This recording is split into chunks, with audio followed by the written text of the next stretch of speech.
Remember when the national team had a number of bad performances and the fans called for them to battle the then under-20 champions? You don't? Well, we do, and decided to do a video on it. Welcome back to Afrik Football, and this will be our squad battle video. Please remember to subscribe and hit the bell icon, and check out our giveaway in the description below. The 2012 African champions and the 2017 under-20 champions are believed to be the pinnacle of Zambian football, and this is because each of these squads brought in a much sought after piece of continental silverware. So as a page, we decided to bring this age-old debate to a rest, or at least just provide some comparative clarity. For this video, we shall solely focus on how the teams performed in the tournaments which they won, and the winner will be decided based on 3 categories. Number 1, squad talent. Number 2, team chemistry. Number 3, technical ability. Stick around to the end of this video to find out who we think could carry the day. Round 1, squad talent. Both teams were characterized with strong personalities at their core, but in this round, we will be looking for the squad that had the most naturally talented set of players. The under-20 squad introduced to the footballing world the striking talents of Fashion Sakala and Patson Daka, the maestro brilliance of Enoch Mwepu and Emmanuel Banda, plus the formidable all-round talent of Boyd Musonda and Edward Chilufya. This squad introduced to us the Liverpool-esque defensive line of Shemi Mayembe and Prosper Chiluya, and in addition to this, the solid war skipper of Solomon Sakala. Each individual player mentioned above had the power to transform the game, as they were all game changers in their own right. This under-20 side had an abundance of individually brilliant players, whom had abilities which seemed to be novel to the Zambian game. Hence, this allowed the best on Chambeshi-led side to play a progressive modern gegenpress style football. Further, this team had a wide array of talents that it was commonly believed by their fans that what they lacked in tactic, they made up for in talent. With that insight, it's not a shock that a fraction of this team made it to Europe, and an even greater percentage was successful in the sporting discipline. One can say the under-20 side holds a very strong case in this round. While on the talent front for the 2012 African champions, it can be argued that this team had a few outliers. Furthermore, not many of them stood out individually talent-wise. But we must note that this team had a few noticeable individuals who seemed to be cut from the same fabric as the under-20 champions. And these include the likes of serial Continental Club Competition Cup winners like Renford Kalawa and Stokfera Sunzu. While other noteworthy talents were the flair master himself Chisamba Lungu, better known as Chisamba Dinho, and the talented Emmanuel Mayuka. These 2012 champions weren't inherently known for their great marksmanship or their super talentedness, nor were they known for their hoard of rare generational talents, but they definitely put in their hard work.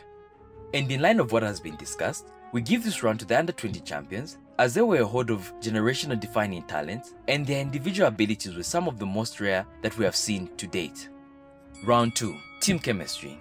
To be a Zambian national team player, one not only has to know how to do a backflip, but must capture the warm personality of the Southern African giants. In this country, passion is everything, and not even the lack of a massive continental silverware can stop that.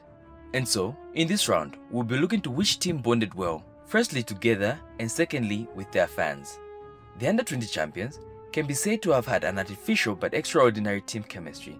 This comes from the fact that the tournament which they were crowned champions was held in their own backyard. It is undeniable that they played together and prayed together, hence ending the tag Bola na Lesa. And when the occasion arose, the Starlets cranked up the stadium and the whole squad vibrated at a frequency which resonated with their fans' passion.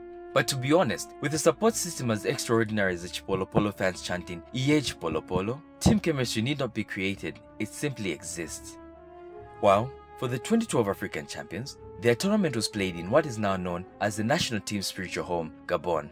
This squad entered this tournament with 2 specific bonds, the first being a spiritual one, in that this was the country where their admired compatriots perished in the 1993 air disaster, which was a truly tragic event in the history of Zambian football, and a dark day for most soccer fans.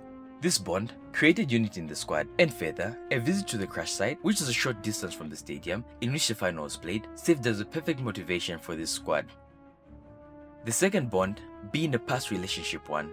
This bond of unity was one which was built on the basis that some players were returning from previous tournaments, some far back as the 2008 Africa Cup tournament, hence they understood each other. This meant that there was an undeniable command of respect between the players. Further, as a note to their fans, they incorporated the popular tune at the time, Donch Kubewa, then they added the gravity-defying flips, and an even greater nod was shown to the skipper as to acknowledge his military background by giving him a creative salute celebration, and all these combined made the fans watching the 12th player.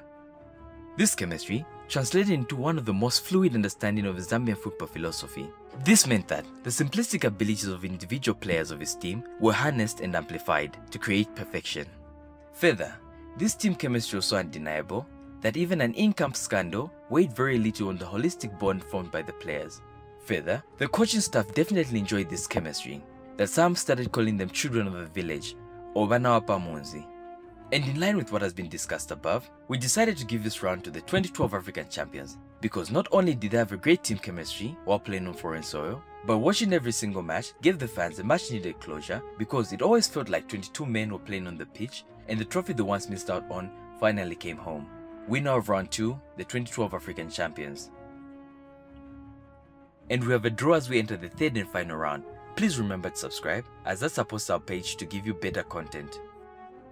Round 3, Tactical and Technical Abilities. In this final round, we'll look at the tactical abilities of these two teams with a focus on the formations played and how the squads were set up. Beson Chambeshi lined up his under-20 champions in a traditional 4-4-2, with Patson Daka and Fashion Sakala playing up front, having Boyd Musonda playing as a box-to-box midfielder, with Enoch Mwepu or Emmanuel Banda playing as a linchpin. More so, Fashion Sakala played as a creative striker who preferred to drift from the wing and cut inside, creating chances for himself.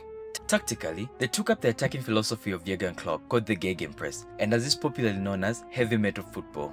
This tactic was characterized with heavy pressure, fast build-ups, and high scoring margins. It was easily adoptable by this side because they were young, fast, and sharp. Attacking-wise, they took up the shape of a 4-2-4, with the wingers occupying the box, creating an attacking overload. Further, an aggressive press was engaged with the 4-1-5 tactic when they fancied to clear off the game. This tactic allowed them to have a variety of shooting options, which was evident from the majority of the attacking force getting themselves on the score sheet successfully, with Chilufya, a winger, having 4 goals from the same. This approach relied on consistently pressing the opposition as to force them into making mistakes when they weren't in possession. Though, this tactic had a major flaw, in that on the full-on attack, they left a lanky defensive shape, and further, this was exploited by the fact that the defenders were not allowed to roam freely, and this caused a bit of a headache when there was a creative attacking team.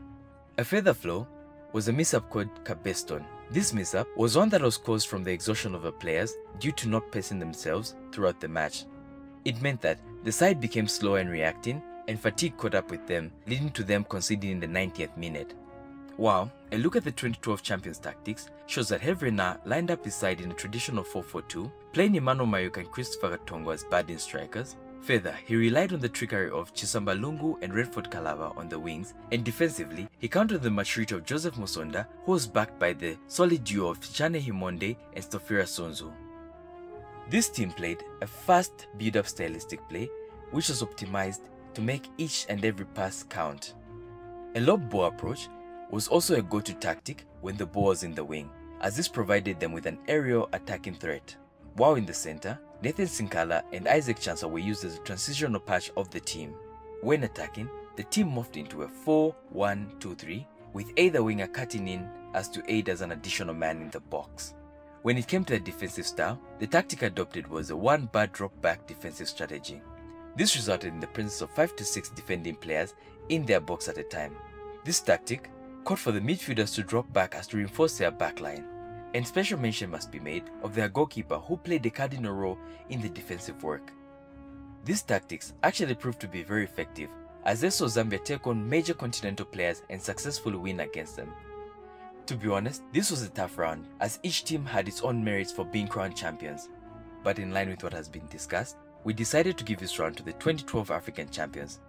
The reason for this is that not only were their tactics effective, but they were implemented in a very mature manner.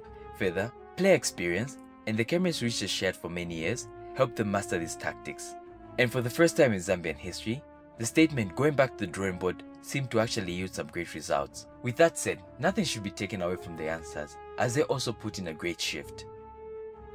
And with a score of 2-1, the winner of our battle are the 2012 African champions, because not only did they do the unbelievable, but they brought the trophy home, honoring the memories of our fallen heroes.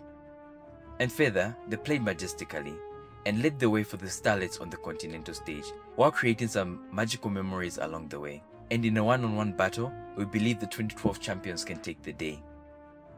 Please don't forget to subscribe, and we'd definitely like to hear who you think would carry the day. This has been Afrik Football. We'll see you in the next one.